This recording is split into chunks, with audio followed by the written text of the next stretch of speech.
দ্বারকাবাসী সবাই জেনে গেছে, কিন্তু যার উদ্দেশ্যে আমাদের আশা, রাধা নাম শ্রবণ করা মাত্রই সে কিন্তু আর সিংহাসনে বসে থাকতে পারছেন না। দ্বারকায় কি আনলো? এই রাধা নাম।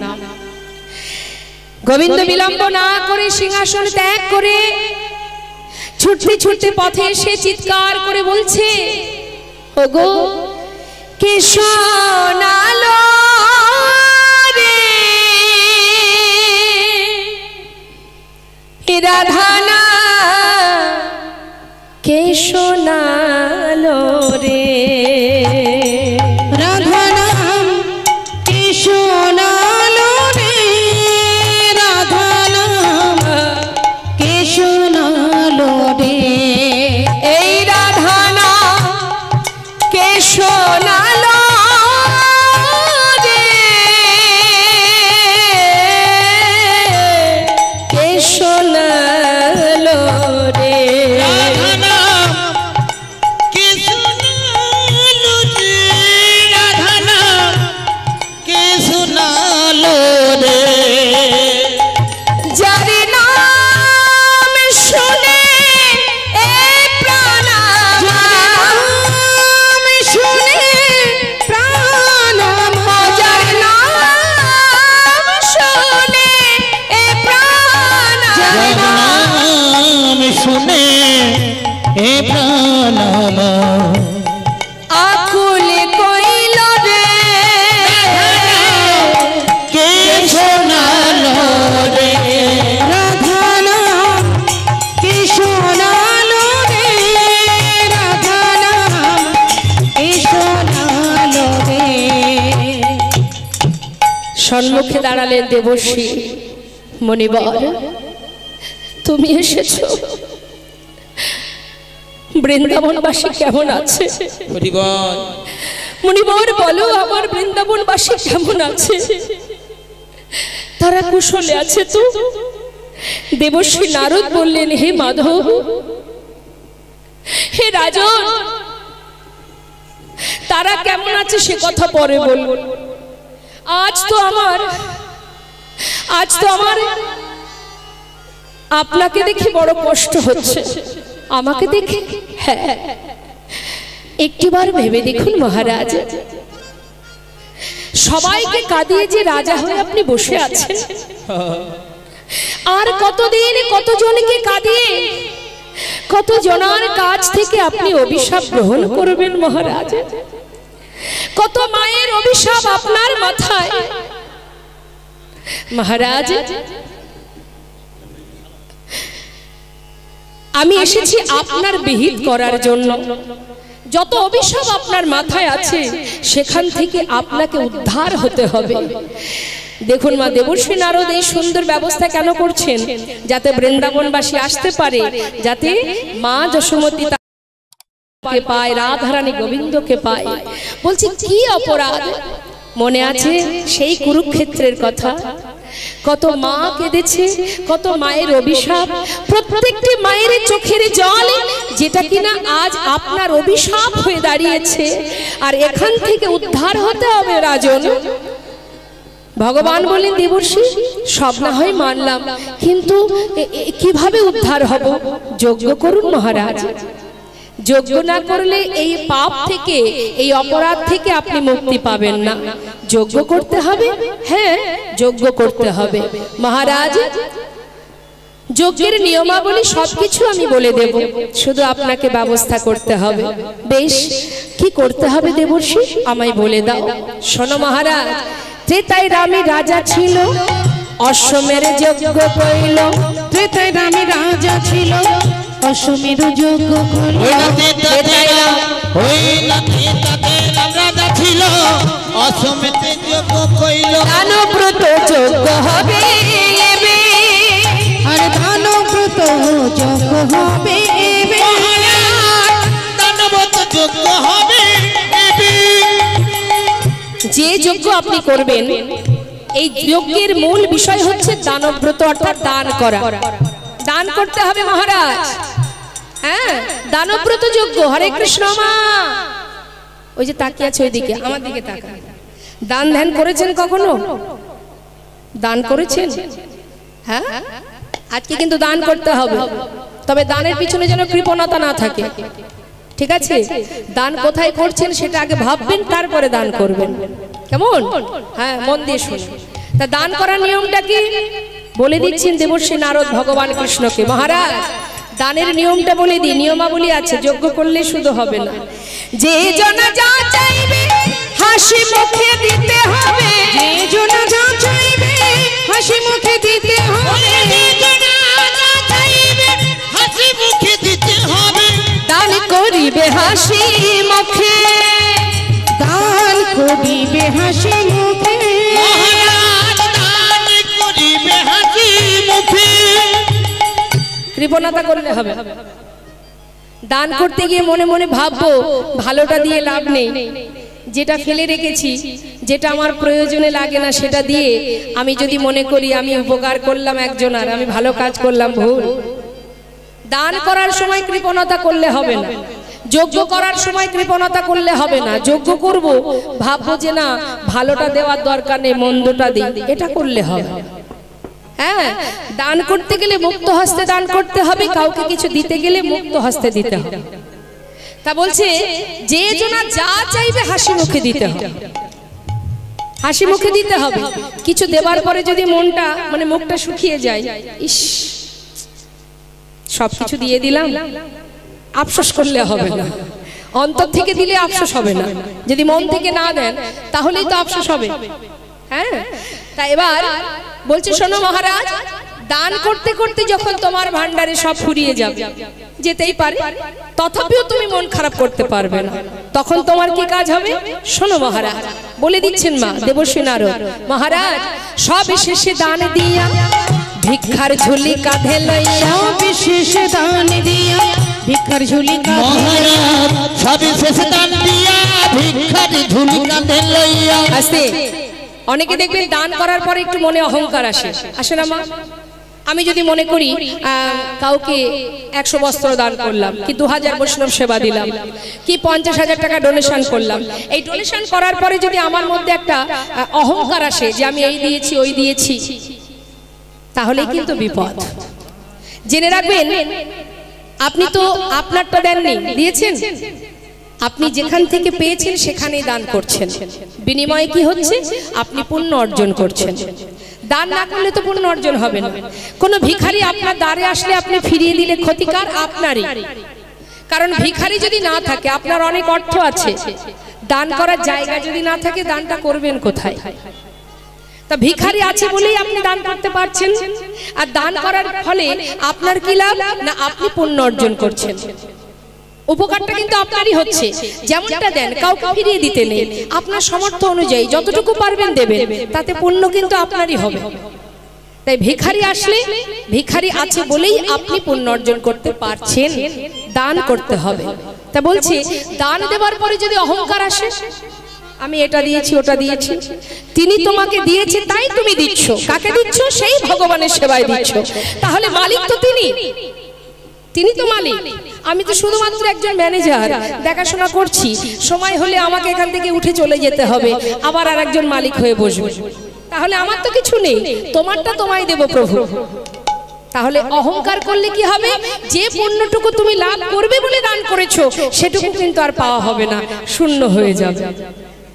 তাই বলছে, হে গোবিন্দ, যখনই আপনি দান করবেন, দান করার পরে যখন সব হারিয়ে শূন্য হয়ে যাবেন, ভিক্ষা করবেন দাঁড়ে দাঁড়ে, কিন্তু হাসি মুখে ভিক্ষা করতে হবে। সব শেষে দান দিয়া ভিক্ষার ঝুলি কাঁধে লইয়া, বিশেষ দান দিয়া ভিক্ষার ঝুলি কাঁধে লইয়া, ভিক্ষা মেগে খাবে মন সুখে, ভিক্ষা মেগে খাবে মন সুখে, তোমার দানের অহংকার দূরে যাবে, দানের অহংকার দূরে যাবে, দানের অহংকার দূরে যাবে, তোমার দানের অহংকার দূরে যাবে, দানে প্রতির এই তরিতি দানের অহংকার দূরে যাবে, দান প্রতির এই তরি বলি শুনো শুনো হে রাজা, দান প্রতির এই হরি, শোনো শোনো হে রাজা, দান প্রতির এই তরিতি দানের অহংকার দূরে যাবে, ভিক্ষা মেগে খাবে মন সুখে, ভিক্ষা মেগে খাবে মন সুখে।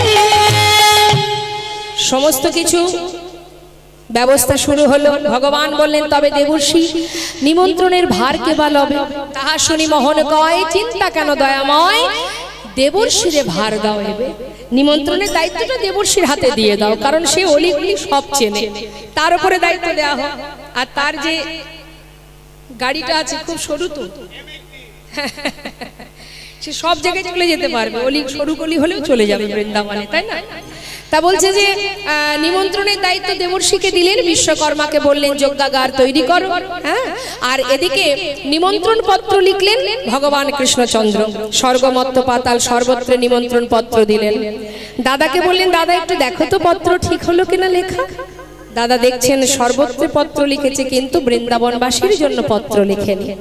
কানাই, এত বড় যজ্ঞ করছিস, সবাই আসবে তোর যজ্ঞে, কিন্তু মাতা পিতা ব্রজবাসী সখাগণ কিরে, তাদের নিমন্ত্রণ করবি না?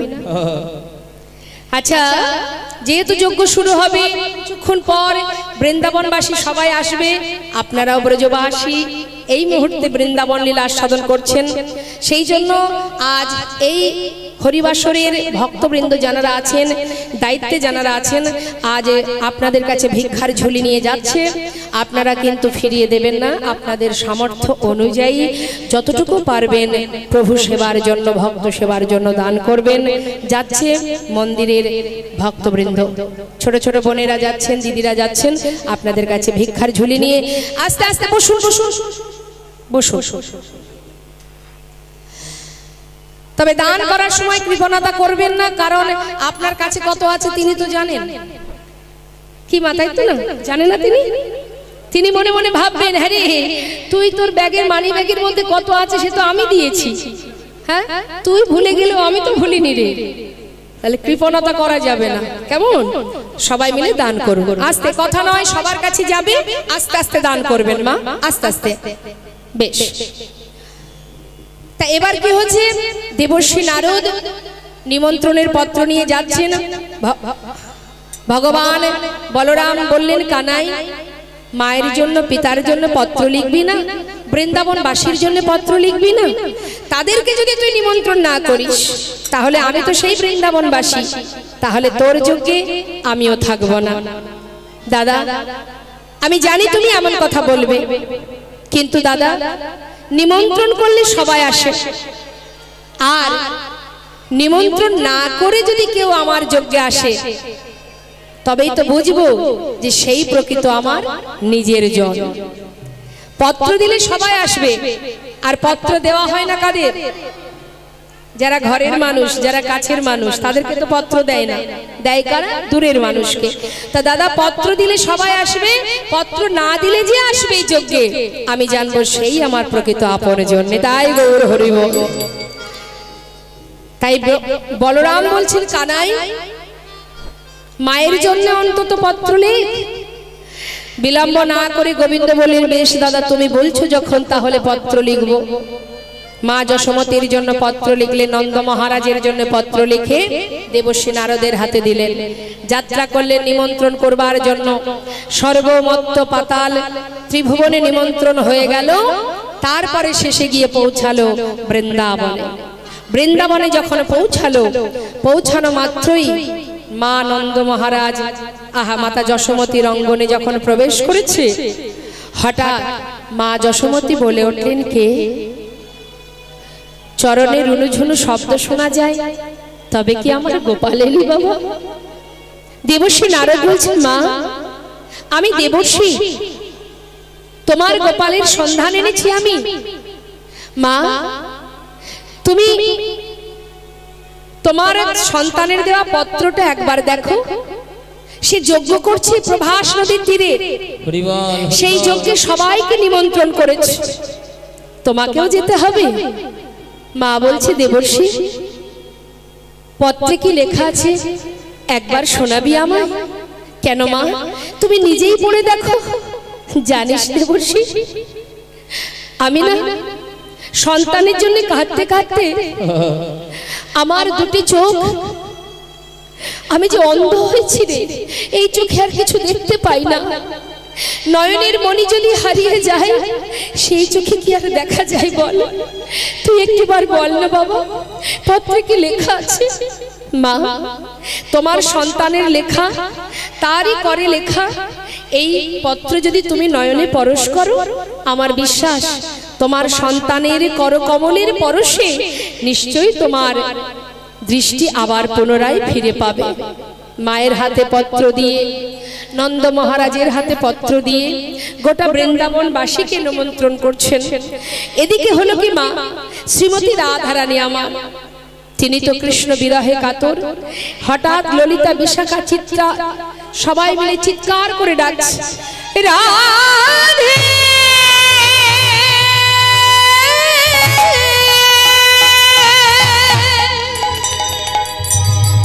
রাধে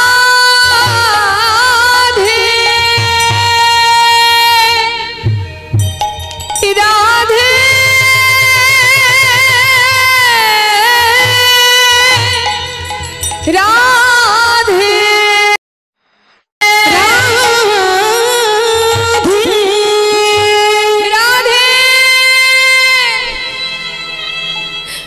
ওঠ রায় ওঠ, শিগগিরই ওঠ।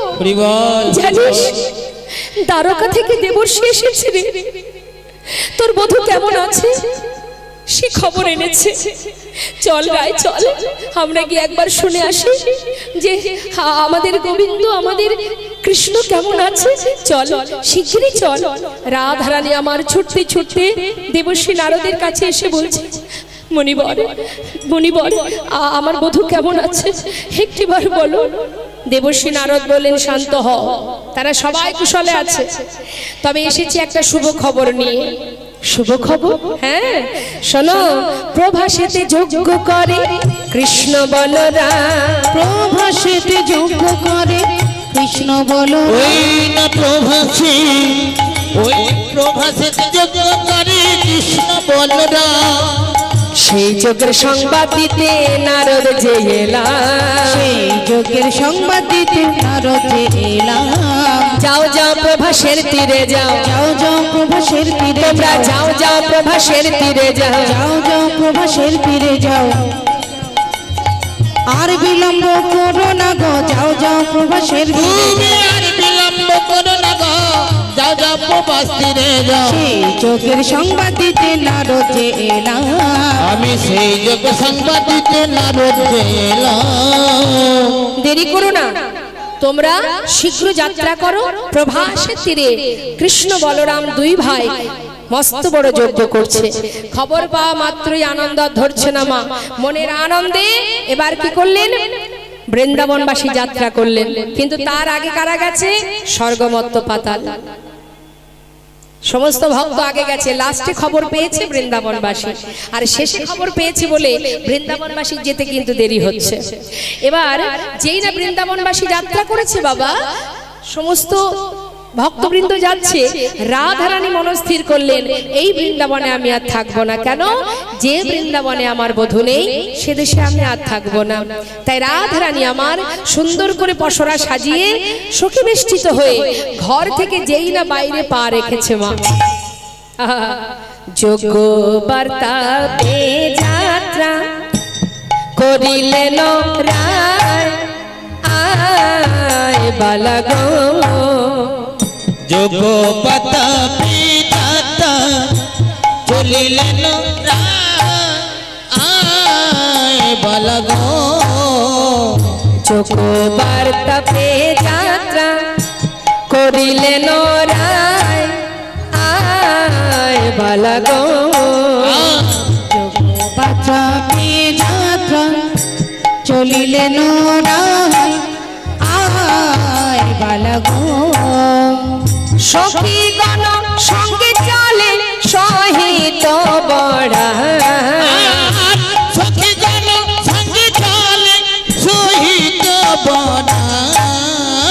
সখীগণ সঙ্গে চলে সহিত বড়া, সখীগণ সঙ্গে চলে সহিত বড়া।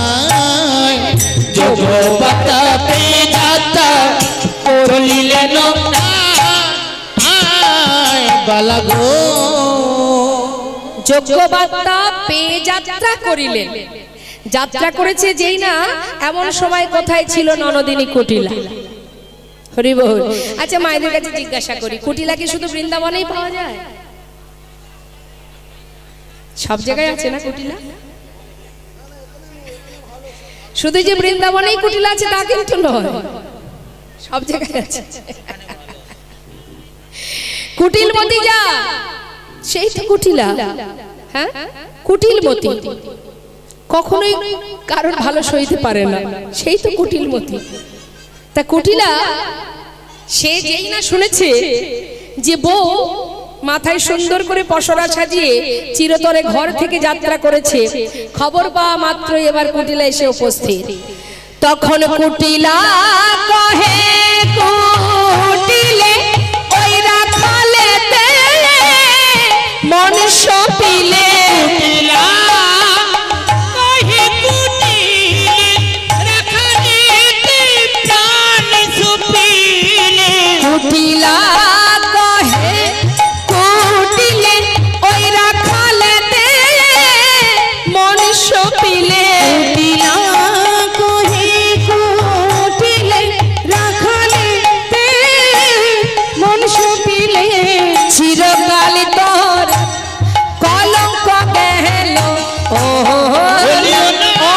রাধেল, চিরকাল তোর ওল রাধেল, চিরকাল তোর ওল রাধেল, চিরকাল তোর ওল রাধেল, চিরকাল তোর কলঙ্ক গেল ও না। ছি ছি ছি ছি ছি, দাদাকে ছেড়ে কুলের মুখে কালি দিয়ে তুই যাচ্ছিস ওই কেলে ছোড়ার কাছে? লাজের মাথা খেয়েছিস রে বউ? হ্যাঁ, আজ এখানে দাঁড়িয়ে থাক, আমি চললাম, দাদাকে ডেকে আনবো, হাতে নাতে প্রমাণ দেব। ছি ছি ছি ছি, এই অসময়ে আমাদের ঘর ছেড়ে, তোর পতিকে ছেড়ে, স্বামীকে ছেড়ে কোথায় যাচ্ছিস? রাধারানী কিন্তু কোনো কথাই বলছেন না মা, সে কিন্তু সখীদের নিয়ে স্থির করেই নিয়েছেন যে সে আর বৃন্দাবনে থাকবে না, বধূর দেশে চলে যাবে। আর এদিকে কুটিলা সহজে ছাড়ছে না, সে কি ছাড়ার পাত্রী গো? সে বললেন এইখানে দাঁড়িয়ে থাকবি, চললাম আমি দাদার কাছে, আজ দাদাকে হাতে নাতে প্রমাণ দেব যে ঘরের লক্ষ্মী, ঘরের বউ, সে চলেছে ওই কেলে ছোড়ার কাছে। রাধারানী বললেন ননদিনী আমি এখানেই থাকবো, তুমি যাও, তোমার দাদাকে ডেকে নিয়ে এসো।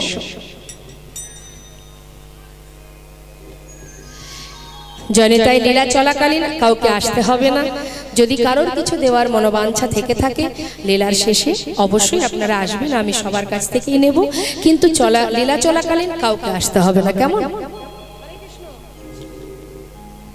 এবার কি হয়েছে বাবা,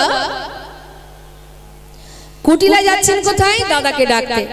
এখন আয়ান মায়ের পূজায় ব্যস্ত, মায়ের পূজায় রত, মার পূজা হচ্ছে, সেখানে আয়ান পূজা করছে, আর এদিকে কুটিলা যাচ্ছে। তো আসুন আমরা একটু মায়ের গান শ্রবণ করি, সুন্দর করে একটি মায়ের গুণগান শুনি।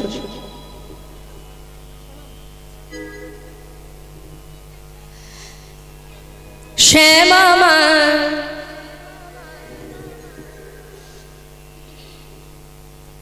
জনিতাই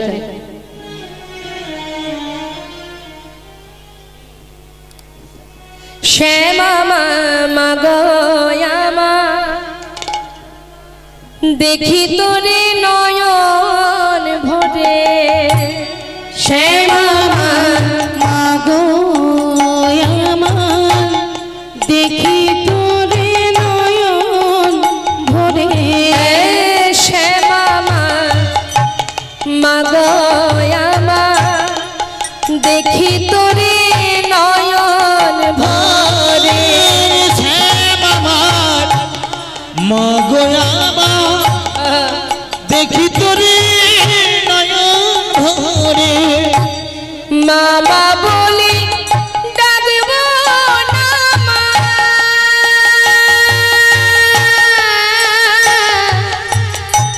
ওরে যদি আমায় না নিষ্কলে, মামা বলে ডাকবো না মা,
বলি ও দাদা,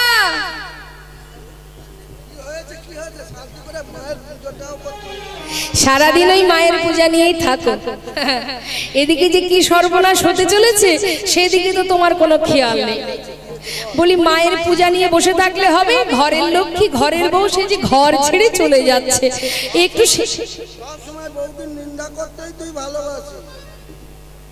আমি তো কথা বললেই তোমার দোষ হয়ে যায়। হ্যাঁ, কিন্তু আজ জানো তো আমি হাতে নাতে প্রমাণ দেব, তাই তোমাকে নিতে এলাম। শোনো, তোমার বউ তোমায় ছেড়ে মানে তোমার মুখে চুন কালি মাখিয়ে যাচ্ছে ওই কেলে ছোড়ার কাছে। পথের ধারে তাদেরকে দাঁড় করিয়ে রেখেছি, দেরি না করে আমার সঙ্গে চলো।